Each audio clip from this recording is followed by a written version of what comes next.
Hello friend, स्वागत है आपका अपने चैनल पर। आज है 16 जुलाई के सारे करंट अफेयर्स देखेंगे इस वीडियो में, साथ में उससे रिलेटेड फैक्ट्स भी बताए जाएंगे।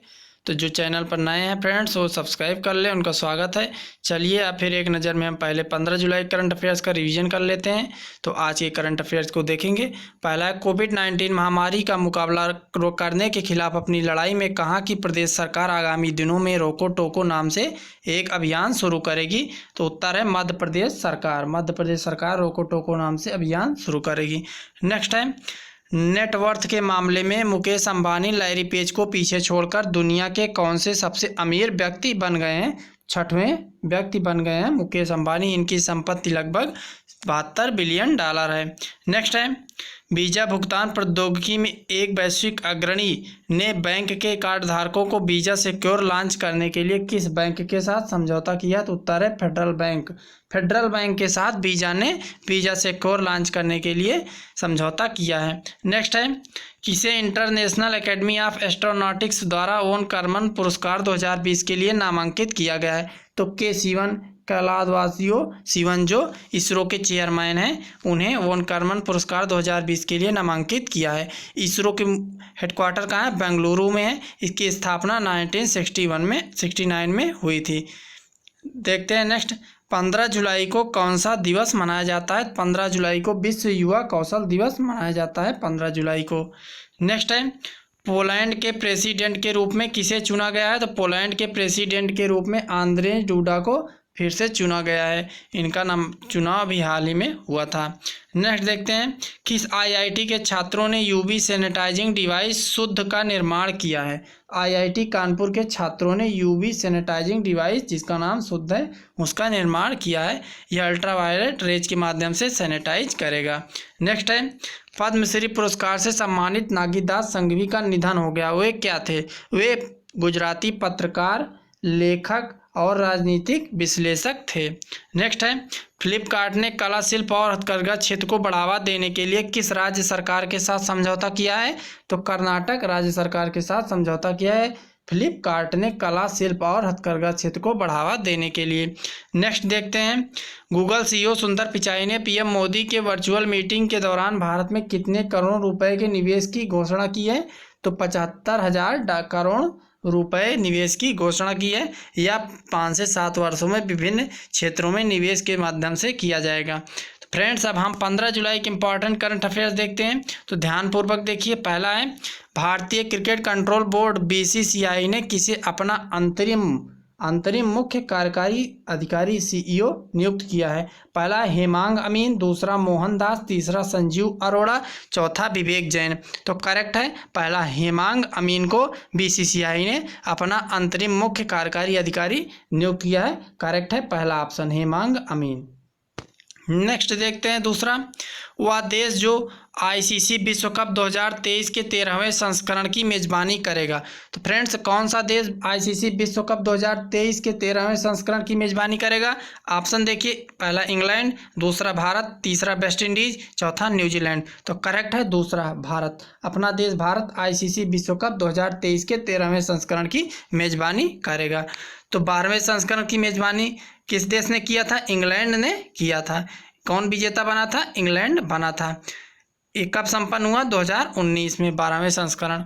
नेक्स्ट देखते हैं, किसे बांग्लादेश में भारत के अगले राजदूत के रूप में नियुक्त किया गया है। पहला है मोहन दास, दूसरा संजीव अरोड़ा, तीसरा विक्रम दुरईस्वामी, चौथा मतंग कुमार। तो करेक्ट है विक्रम दुरईस्वामी। विक्रम दुरईस्वामी जो भारतीय प्रशासनिक सेवा के अधिकारी हैं, उन्हें बांग्लादेश में भारत के अगले राजदूत के रूप में नियुक्त किया गया है। नेक्स्ट देखते हैं, प्रसिद्ध ज्योत्सना भट्ट का निधन हो गया, वो क्या थी? वो ऑप्शन देखिए, मृतिका कला आर्टिस्ट, दूसरा महान हास्य कलाकार, तीसरा मशहूर संगीत वादक, चौथा इनमें से कोई नहीं। तो करेक्ट है पहला, मृतिका कला आर्टिस्ट है। वो प्रसिद्ध मृतिका कला आर्टिस्ट थी, गुजरात की। उनका जन्म गुजरात में हुआ था। नेक्स्ट देखते हैं, किस देश ने लॉन्ग मार्च 3B वाहन रॉकेट के माध्यम से अप स्टार 6D दूरसंचार उपग्रह को सफलतापूर्वक लॉन्च किया है? किस देश ने? पहला जापान, दूसरा चीन, तीसरा अमेरिका, चौथा भारत। तो करेक्ट है चीन ने। चीन ने लॉन्ग मार्च 3B वाहन रॉकेट के माध्यम से अपस्टार 6D दूरसंचार उपग्रह को सफलतापूर्वक लॉन्च किया है। तब देखते हैं नेक्स्ट, हेरॉन क्या है जिसे भारतीय सेना इजराइल से खरीद रही है? हेरॉन क्या है? पहला लेजर गाइडेड मिसाइल, दूसरा लेजर बम मिसाइल, तीसरा निगरानी ड्रोन, चौथा इनमें से कोई नहीं। तो करेक्ट है तीसरा। हेरॉन क्या है? निगरानी ड्रोन है जो इजराइल ने निर्माण किया है, ये भारतीय सेना खरीद रही है, जो आपातकालीन फंड उसे मिला है उसी के द्वारा। देखते हैं नेक्स्ट, भूटान और किस देश के मध्य व्यापार को सहज बनाने के उद्देश्य से भारत ने ब्रह्मपुत्र नदी में आवागमन के लिए एक जलमार्ग खोला है?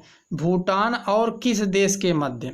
पहला है बांग्लादेश, दूसरा म्यांमार, तीसरा श्रीलंका, चौथा नेपाल। तो करेक्ट है पहला बांग्लादेश। बांग्लादेश और भूटान के मध्य व्यापार को सहज बनाने के उद्देश्य से भारत ने ब्रह्मपुत्र नदी में आवागमन के लिए जलमार्ग खोला है। नेक्स्ट देखते हैं, कलराज मिश्रा को किस राज्य का नया राज्यपाल नियुक्त किया गया? पहला राजस्थान, दूसरा दिल्ली, तीसरा मध्य प्रदेश, चौथा हिमाचल प्रदेश। तो करेक्ट है हिमाचल प्रदेश। कलराज मिश्र को हिमाचल प्रदेश का नया राज्यपाल नियुक्त किया गया है। हिमाचल प्रदेश की राजधानी क्या है? शिमला है। वहाँ के सीएम कौन है? जयराम ठाकुर हैं। नेक्स्ट देखते हैं, India cycles for change challenge किस केंद्रीय मंत्रालय की एक पहल है? पहला आवास और शहरी विकास मंत्रालय, दूसरा मानव संसाधन विकास मंत्रालय, तीसरा स्वास्थ्य मंत्रालय, चौथा महिला एवं बाल विकास मंत्रालय।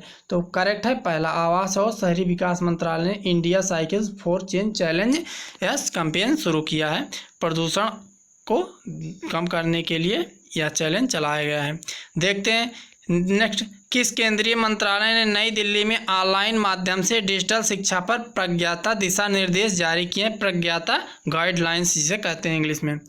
तो किस केंद्रीय मंत्रालय ने जारी किया है? पहला स्वास्थ्य मंत्रालय, दूसरा महिला एवं बाल विकास मंत्रालय, तीसरा आवास और शहरी विकास मंत्रालय, चौथा है मानव संसाधन विकास मंत्रालय। तो करेक्ट कौन सा है? चौथा। मानव संसाधन विकास मंत्री जी ने नई दिल्ली में ऑनलाइन माध्यम से डिजिटल शिक्षा पर प्रज्ञाता दिशा निर्देश जारी किए। प्रज्ञाता दिशा निर्देश क्या है देख लेते हैं नीचे। प्रज्ञाता दिशा निर्देश विद्यार्थियों के दृष्टिकोण को आधार बनाकर विकसित किए गए हैं, जो कोविड-19 के मद्देनज़र जारी लॉकडाउन के कारण घरों पर मौजूद छात्रों के लिए ऑनलाइन या डिजिटल शिक्षा पर केंद्रित है। इस प्रज्ञाता का फुल फॉर्म क्या है? इससे क्या क्या एक एक वर्ड से अर्थ निकलता है। पी से प्लान, आर से रिव्यू, ए से अरेंज, जी से गाइड, वाई से याक या उसे टाक नाम दिया गया है, ए से असाइन, टी से ट्रैक, ए से अप्रिसिएट। ये पूरे प्रज्ञाता का फुल फॉर्म है। तो फ्रेंड्स, ये थे आज के इम्पॉर्टेंट करंट अफेयर 16 जुलाई के।